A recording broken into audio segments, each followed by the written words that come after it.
dear friends, how are you? I welcome you here on my training channel. My name is Abdul Khalik. Dear friends, look, some of the people are so good at their work that every company, most of the companies want to employ them. They are good workers, they are good officers, they are good executives. Another some of the people, they are self-employed. They are doing their own business, and during their own business they are so effective that everybody want to become their partner. They are liked, they are known as the leader. They people are known as the leader at their workplace. It is really very good, and it gives us lots of confidence, lots of financial and other rewards. Now, there aren't many people who are as effective as these people. Why? And what is the strategy, methodology, way of working, the policy of those who are very effective at their workplace? What is their modus operandi? Let's look upon the strategy of these people. It's not like they have four arms, four eyes, not at all. They're like us. But what makes them so effective? What makes them the leader at the workplace? There are certain ways, there are certain strategies, policies. Let's look upon all that. These are very, very important indeed. First of all, it is plan, schedule activities the night before, the night before the next day, when you wish to accomplish certain task before going to bed. Once we end our day, work time, we need to think. We need to reflect upon how was the day, what was done right, what was not done so right, what can I learn out of all that for my tomorrow. And the other thing is that we need to schedule, we need to list, we need to have a list of the items I want to accomplish tomorrow, a night before. Why a night before? For the two major reasons. One major reason is that my subconscious, your subconscious mind, will keep working upon that agenda even when we are sleeping, even when we are taking shower, regardless of what we are doing. We have given a task to our mind that accomplish it, how to accomplish it. So I think that is very effective, that schedule your activities the night before. So that is the number one thing out of the 10. Now the second is attach each activity to a reward or penalty. Attach each activity with a reward or a penalty. If I do it and do it well, I will reward myself with this thing.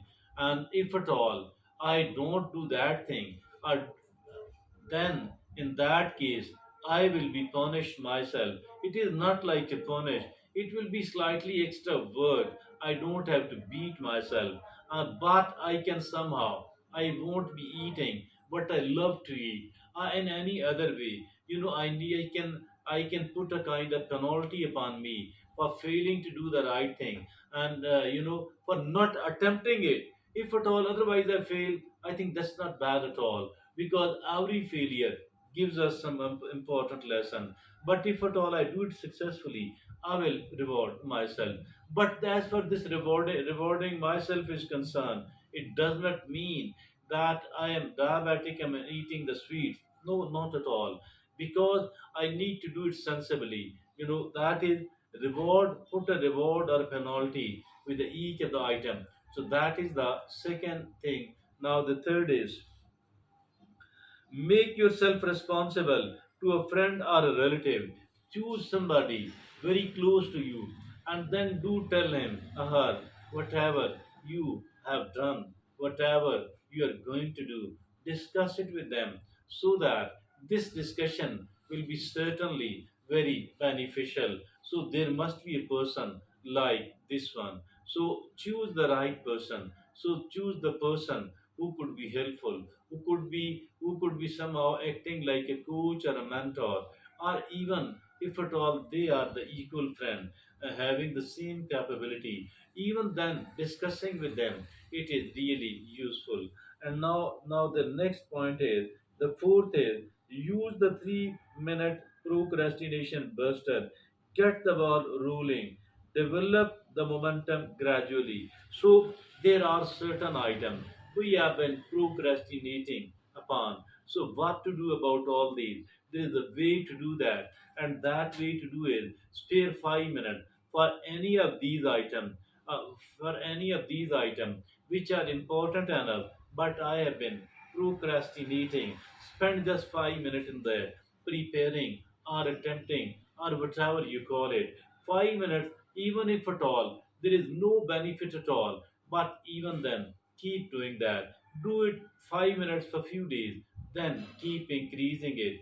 Twice a week or once a week. Improve or increase the time we spent upon that item which was procrastinated upon. So that is a very useful technique. 5 minutes or 10 minutes will not be good enough, but it will set the ball rolling. It will set the ball rolling. Now it's my work, your work, to increase the momentum gradually. So that is the fourth item. That was the number four. Now the fifth is use Premack Principle. What is this Premack Principle?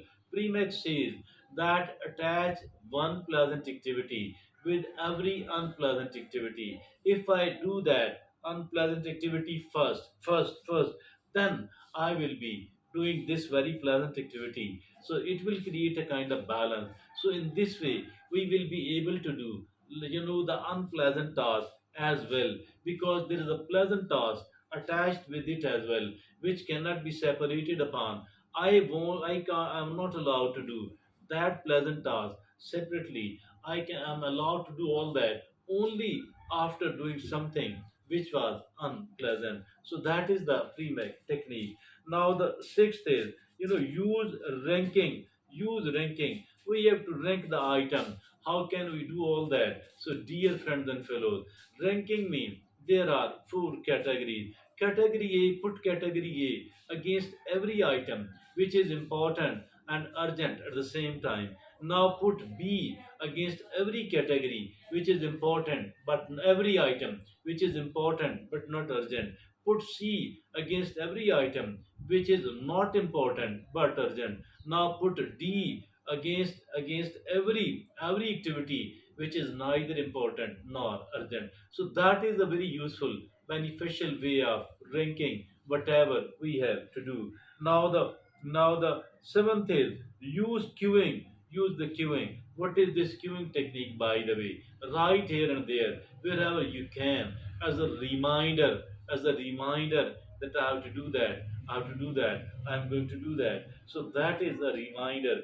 Keep yourself reminding, refreshing this thing in your mind that I have to do it. Now the next is remove distraction. The thing which does not allow you to focus and to concentrate upon and to perform well. Try to remove. Now what are those distractions and how to do that? That is upon your discretion. That is your discretion. Usually it is the smartphone or the people around us which are the biggest distraction. Whatever we are watching, whatever we are listening, so whatever we are listening and watching, that is, of course, the biggest distraction, and we need to manage the distraction. Now, the ninth is, give yourself deadline. Every task, not only that we have to write the A, the B, the C, the D category, but at the same time, we need to write the deadline against every item which is on our agenda. So, how much of the time, how many of the days, how many of the week, etc., it will take.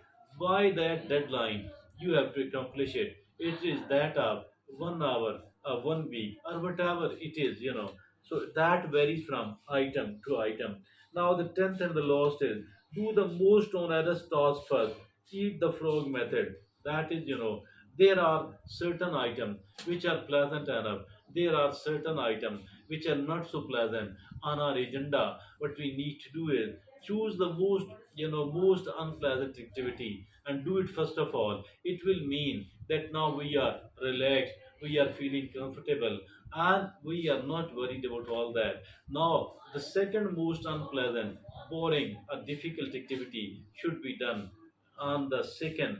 Now, in this way, the third and the fourth, it would mean we will be having far more confidence upon in ourselves that I can do that, I have done it, I can do that, I am able to, I'm capable of doing the unpleasant, the difficult activity. So that's all from me at the moment. So these are the 10 ways which is very useful, very beneficial in allowing us to work effectively. That's all from me at the moment. Thank you very much.